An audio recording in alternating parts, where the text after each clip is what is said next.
Column દૂરબીન. લેખક કૃષ્ણકાંત ઉનડકટ. વાંચન અને સ્વર જયતિબા જાડેજાનો. શીર્ષક: સફળ થવા માટે પોતાની જાત સાથે કેટલું સખત થવું. જિંદગીમાં સૌથી અઘરું કામ પોતાના જ બોસ બનવાનું છે. માણસે પોતાની જાત સાથે પણ થોડા દયાળુ અને ઉદાર થવું જોઈએ. શિસ્ત, સંયમ, સાધના અને સખત મહેનત માણસને સફળ બનાવે છે. માણસ પોતાની જાત સાથે કેવો છે એના પર એની સફળતા કે નિષ્ફળતાનો આધાર રહે છે. સફળ માણસોની જિંદગી એ વાતનું ઉદાહરણ છે કે એણે પોતાના મુકામ સુધી પહોંચવા માટે સખત મહેનત કરી છે. જે વ્યક્તિ જ્યાં હોય ત્યાં સુધીની તેણે મહેનત કરી હોય છે. પ્રયાસો કર્યા વગર કંઈ જ હાંસલ થતું નથી. ઘણા કિસ્સામાં લોકો નસીબને યશ કે અપયશ આપે છે. નસીબ પણ છેલ્લે તો મહેનતથી જ ચમકતું હોય છે. નવરા બેસી રહીએ તો નસીબ કોઈ યારી ન આપે. સામે ભોજન પડ્યું હોય એનાથી પેટ ભરાઈ જતું નથી. હાથેથી કોળિયા ભરવા પડે છે અને દાંતેથી ચાવવું પણ પડે છે.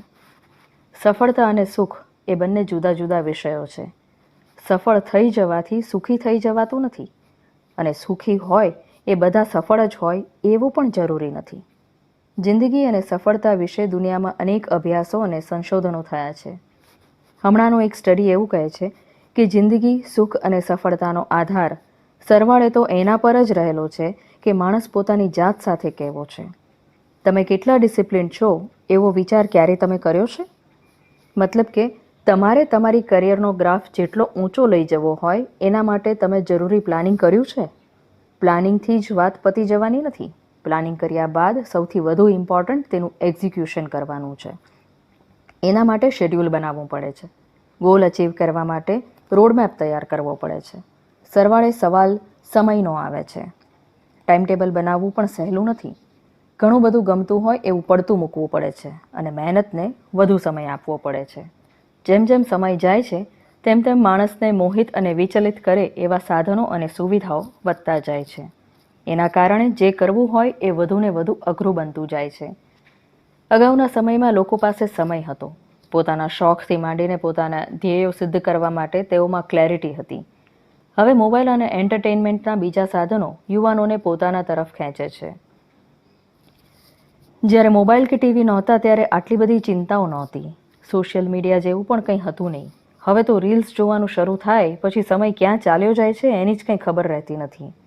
અગાઉના સમય કરતાં અત્યારની જનરેશનને વધુ મક્કમતાની આવશ્યકતા રહે છે. હોય નહીં ત્યારે તો તમને કંઈ લલચાવાનું નથી. જ્યારે બધું સામે હોય ત્યારે જ એને પડતું મૂકીને પોતાના કામમાં ધ્યાન પરોવવાનું મુશ્કેલ સાબિત થતું હોય છે.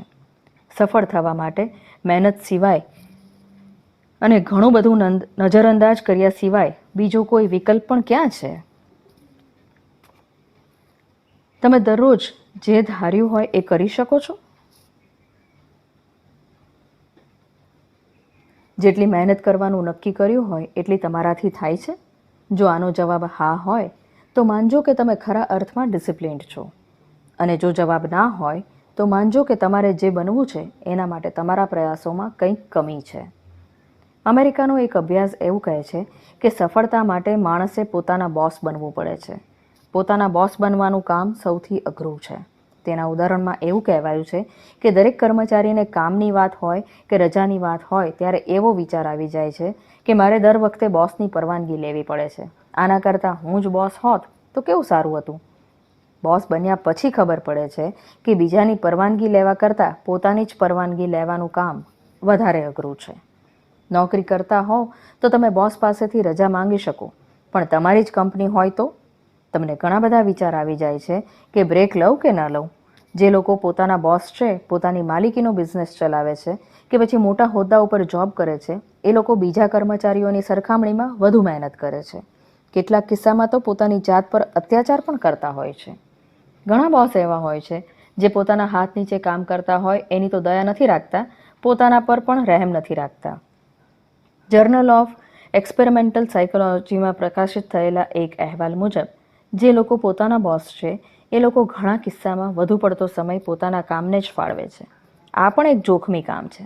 આખો દિવસ કામ કરવાથી તમે કદાચ સફળ તો થઈ જશો, પણ સુખી કે ખુશ નહીં થઈ શકો. ઘણા લોકો કામમાં એવા ખોવાયેલા હોય છે કે પોતાને અને પોતાના પરિવારને સમય જ નથી આપતા. તમે કોઈની નોકરી કરતા હોવ અને તમારા હાથમાં કંઈ ન હોય ત્યારે તમે સમય ન આપો એ અલગ વસ્તુ છે. જ્યારે તમારે શું કરવું એ તમારા હાથમાં હોય ત્યારે તમારે એ વિચારવું જોઈએ કે હું જે કરું છું એ બરાબર તો કરું છું ને. આમ તો જે લોકો જોબ કરે છે એણે પણ પોતાનો શેડ્યુલ એ રીતે નક્કી કરવો પડે જેમાં સુખ અને શાંતિની અનુભૂતિ થાય. એક વાત યાદ રાખવા જેવી છે કે જિંદગી માત્ર કામ કરવા માટે જ નથી. જિંદગી સરવાળે તો સારી રીતે જીવવા માટે છે. તમે સખત મહેનત કરીને પણ જો સારી રીતે જીવી શકતા ન હોવ તો માનજો કે તમે ખોટા રસ્તે છો. માણસે સમયે સમયે પોતાના રસ્તાને પણ ચેક કરતા રહેવું પડે છે કે હું રાઈટ ટ્રેક પર તો છું ને. ઘણા લોકો કામમાંથી ક્યારેય બ્રેક જ લેતા નથી. ચાલે એમ ન હોય ત્યારે ના છૂટકે જ રજા લે છે. બીમાર પડે ત્યારે જ રજા રાખે છે. મજા માટે પણ થોડીક રજા રાખવી જોઈએ. સારી રીતે કામ કરવા માટે થોડોક આરામ અને થોડુંક રિલેક્સેશન પણ જરૂરી છે. આખી દુનિયામાં એક વર્કોહોલિક કમ્યુનિટી ઊભી થઈ રહી છે. આ કમ્યુનિટીના લોકો એવા છે જેને કામ સિવાય કંઈ સૂચતું જ નથી. થોડીક મજા કરી લે તો પણ એને ગિલ્ટ ફીલ થવા લાગે છે કે મેં મારો સમય બગાડ્યો. આ સમયમાં હું કેટલું બધું કામ કરી શક્યો હોત. ફરવા જાય તો પણ એ લોકો પૂરું એન્જોય કરી શકતા નથી. કામ એમના માથે સવાર રહે છે. વધુ પડતો આરામ ખરાબ છે. એવી જ રીતે વધુ પડતું કામ પણ જોખમી છે. પોતાનો સાચો બોસ એ જ છે જે પોતાનું ટાઈમટેબલ એવી રીતે ફિક્સ કરે છે જેમાં કામ અને આરામ બંને માટે પૂરતો સમય રહે. પોતાની સાથે પણ થોડાક રુજુ બનો. સફળતાની દોડ એવી બધી જોરદાર ચાલી છે કે માણસ પોતાની જાત સાથે વધુને વધુ ક્રૂર બની રહ્યો છે. વધુ પડતી મહેનત કરવાથી નામ અથવા તો થોડાક વધુ નાણાં મળી શકે પણ જિંદગી તો કૂંકાતી જ રહેશે. કામને પણ એન્જોય કરો. હવે લોકો કામને બોજ માનવા માંડ્યા છે. કામને જિંદગીના એક ભાગ તરીકે જુઓ. કામ જિંદગીનો એક ભાગ છે, જિંદગી નથી. કામને પણ જીવો અને આખી જિંદગી કામ પાછળ જ ન ખર્ચાઈ જાય એની પણ તકેદારી રાખો. હબીબ હૈદરાબાદી લખે છે, इंसान की बुलंदियों पस्ती को देखकर इंसान कहाँ खड़ा है हमें सोचना पड़ा. अपना ही शहर हमको बड़ा अजनबी लगा. अपने ही घर का हमको पता पूछना पड़ा. આપ સાંભળી રહ્યા હતા કોલમ દૂરબીન. લેખક હતા કૃષ્ણકાંત ઉનડકટ. વાંચન અને સ્વર હતા જયતિબા જાડેજાનો.